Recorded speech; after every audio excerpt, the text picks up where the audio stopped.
ನಮಸ್ಕಾರ. ಸಮಯ ನ್ಯೂಸ್ಗೆ ಸ್ವಾಗತ. ನಾನು ಮಾರುತಿ ಪಾವಗಡ.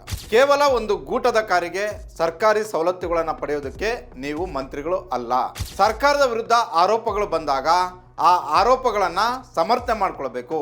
ನಮ್ಮ ಸರ್ಕಾರ ಆ ರೀತಿಯಾಗಿ ಇಲ್ಲ ಅನ್ನುವಂಥದ್ದನ್ನು ಗಟ್ಟಿಯಾಗಿ ಹೇಳುವಂಥ ಒಂದು ಕೆಲಸ ಆಗಬೇಕು ಅಂತ ಮುಖ್ಯಮಂತ್ರಿ ಸಿದ್ದರಾಮಯ್ಯ ಅವರು ಇಡೀ ಸಂಪುಟದ ಸಚಿವರುಗಳಿಗೆ ಮೊನ್ನೆ ಕ್ಲಾಸ್ ತಗೊಂಡಿದ್ದಾರೆ. ಇದು ಈ ಕ್ಷಣದಲ್ಲಿ ಚರ್ಚೆ ಆಗ್ತಾ ಇದೆ.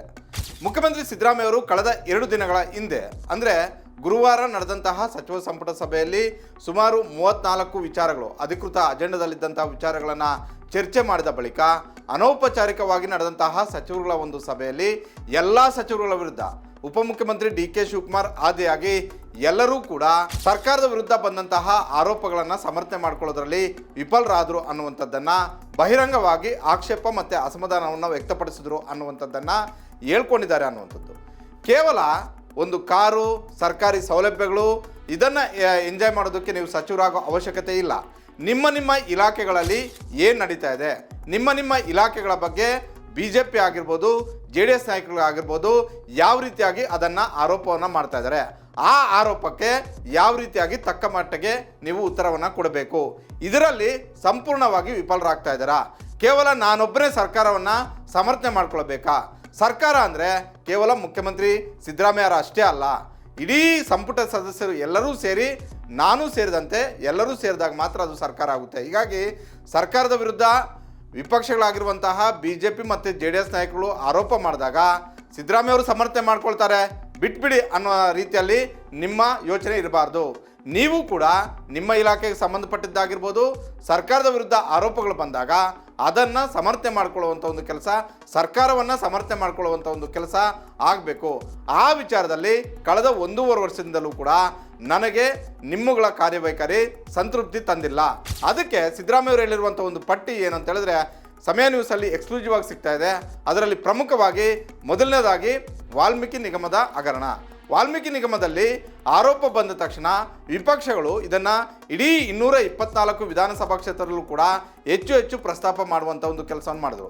ವಾಲ್ಮೀಕಿ ನಿಗಮದಲ್ಲಿ ಅವ್ಯವಹಾರ ಆಗಿರೋದು ಯಾವ ಕಾರಣಕ್ಕೆ, ಯಾರು ಅದರಿಂದ ಇದ್ದಾರೆ ಅನ್ನುವಂಥದ್ದನ್ನು ವಿಪಕ್ಷಗಳೇನಿಲ್ಲ. ಆದರೆ ಸಚಿವರ ನೇರ ಪಾತ್ರ ಇದೆ, ಸಿದ್ದರಾಮಯ್ಯವರ ನೇರ ಪಾತ್ರ ಇದೆ.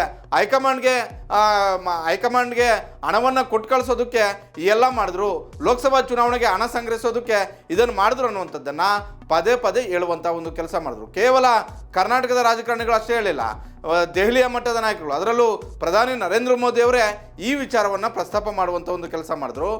ಆಗ ನೀವು ಇದನ್ನು ಸಮರ್ಥನೆ ಮಾಡ್ಕೊಳ್ಳುವಂಥ ಒಂದು ಕೆಲಸ ಆಗಲಿಲ್ಲ.